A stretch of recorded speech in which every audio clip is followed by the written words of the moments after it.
दोस्तों, आज हम एक ऐसे श्रापित कुर्सी के बारे में जानेंगे जिसने पिछले 300 सालों से पूरी दुनिया में अपना डर बनाकर रखा है। इस कुर्सी को चेयर ऑफ डेथ के नाम से जाना जाता है। तो चलिए जानते हैं इस कुर्सी के पीछे की कहानी क्या है। बसबी स्टोव चेयर की ये कहानी थॉमस बसबी नाम के एक आदमी से जुड़ी हुई है जो इंग्लैंड में रहा करता था।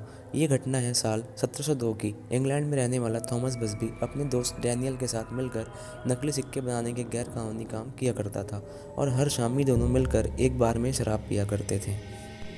इस बार में एक कुर्सी थी जिससे थॉमस को बहुत लगाव था और वह अपने अलावा किसी और को इस कुर्सी पर बैठने नहीं देता।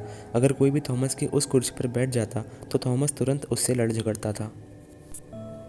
एक दिन ऐसे ही साथ में शराब पीते हुए थॉमस ने नशे में ही डैनियल से यह कहा कि वह उसकी बेटी से बहुत प्यार करता है और वह डैनियल की बेटी से शादी भी करना चाहता है। डैनियल को जब यह पता चला कि थॉमस उसकी बेटी से प्यार करता है तो डैनियल बहुत भड़क गया और थॉमस और डैनियल के बीच बहस और हाथापाई शुरू हो गई।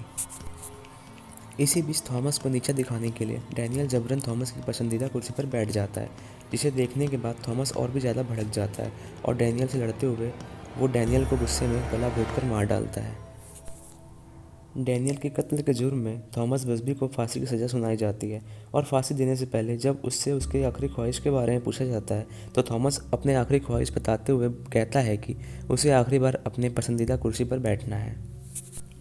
थॉमस की आखिरी इच्छा पूरी करने के लिए जब उसे उसके पसंदीदा कुर्सी पर बैठाया जाता है तो उस कुर्सी पर बैठते ही थॉमस यह कहता है कि यह कुर्सी सिर्फ उसकी है और उसकी ही रहेगी। उसके मरने के बाद जो भी इस कुर्सी पर बैठने की हिम्मत करेगा उसे सज़ा के तौर पर मौत मिलेगी। उस समय बार में मौजूद सभी लोगों ने थॉमस की इस बात पर हंसते हुए उसे अनसुना कर दिया और किसी ने भी इस घटना पर ज़्यादा ध्यान नहीं दिया। पर थॉमस के मरने के कुछ ही दिनों बाद इस कुर्सी पर बैठने की वजह से एक एक करके लोगों की जान जाने लगी। इस कुर्सी के श्राप का सबसे पहला शिकार उस बार में काम करने वाली एक नौकरानी थी जो काम करते हुए थक कर उस कुर्सी पर बैठ गई थी और उसके अगले ही दिन उस औरत की बार में काम करते हुए अचानक से दिल का दौरा आने से मौत हो गई। इसके कुछ ही दिनों बाद एक कारपेंटर ने इस कुर्सी पर बैठकर शराब पीने की गलती कर दी। शराब पीने के बाद जब देर रात तक वह कारपेंटर अपने घर नहीं पहुंचा तो घर वालों ने उसे ढूंढना शुरू किया और उस रात उस कारपेंटर का शरीर एक लैंप पोस्ट से लटका हुआ मिला, जिसे देखकर यह लग रहा था कि मानो उसने खुदकुशी कर ली हो। इसके बाद भी समय समय पर कई लोग उस कुर्सी पर बैठते गए और इसके बाद से ही उस इलाके में इस कुर्सी की शराब की बातें फैलने लगी।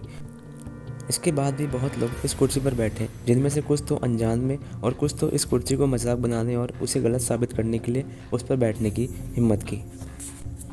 उसके बाद से ही उस बार के मालिक को यह देखने को मिला कि जो भी इंसान अब तक इस कुर्सी पर बैठ चुका था वो दोबारा कभी उस बार में लौट कर नहीं आया और ना ही कभी उस बार या वहाँ के आसपास के इलाकों में दोबारा दिखा। इन सभी घटनाओं के बाद बार के मालिक ने उस कुर्सी को बार के स्टोर रूम में बंद करवा दिया। लेकिन जब वर्ल्ड वॉर सेकंड शुरू हुआ तो इस बार में वहाँ के आसपास के सोल्जर्स और रॉयल एयरफोर्स पायलट रोज़ इस बार में शराब पीने आने लगे। जब उन्हें श्रापित कुर्सी के बारे में पता चला तो उन्होंने बार के मालिक से उस कुर्सी को दोबारा बाहर निकालने की मांग की और उन सभी ने बारी बारी से उस कुर्सी पर बैठकर उस कुर्सी का मजाक उड़ाना चालू कर दिया। लेकिन इसके कुछ ही हफ्तों बाद एक यूरोपियन बॉम्बिंग नेशन में उन सभी सैनिकों की मौत हो गई। पर इस कुर्सी का श्राप यही नहीं रुका। जब इस श्रापित कुर्सी के चलते मरने वालों की गिनती बढ़ने लगी तो उस बार के मालिक ने इस कुर्सी को लोगों से दूर रखने के लिए उसे उस बार के तहखाने में बंद करवा दिया और कई सालों तक यह कुर्सी वहीं पड़ी रही। एक दिन एक ट्रक ड्राइवर जो कि सामान पहुंचाने का काम किया करता था, वह कुछ सामान पहुंचाने के लिए इस बार में आता है और वह सामान रखने के लिए इस बार के तहखाने में पहुंचता है। जब वह ड्राइवर सारे सामान तहखाने में रख देता है तो थक कर वह पास में पड़ी कुर्सी पर बैठ जाता है। इसके बाद जब वह ट्रक ड्राइवर उस बार से वापस लौटता है तो रास्ते में ही उसका ट्रक एक पेड़ से टकरा जाता है और इस दुर्घटना के चलते वहीं उस ड्राइवर की मौत हो जाती है। इसी तरह साल 1978 के अंत तक इस कुर्सी के चलते करीब 70 से भी ज़्यादा लोगों की मौत हो चुकी थी और इसी की वजह से उस बार के मालिक के पोते ने साल 1978 में नॉर्थ यॉर्क के म्यूज़ियम को सौंप दिया। इस कुर्सी को पवित्र करके उस म्यूज़ियम में 5 फीट की ऊंचाई पर बांध कर लटका दिया गया, जिससे कोई भी व्यक्ति गलती से भी इस कुर्सी पर न बैठ जाए। ये कुर्सी आज भी उस म्यूज़ियम में मौजूद है।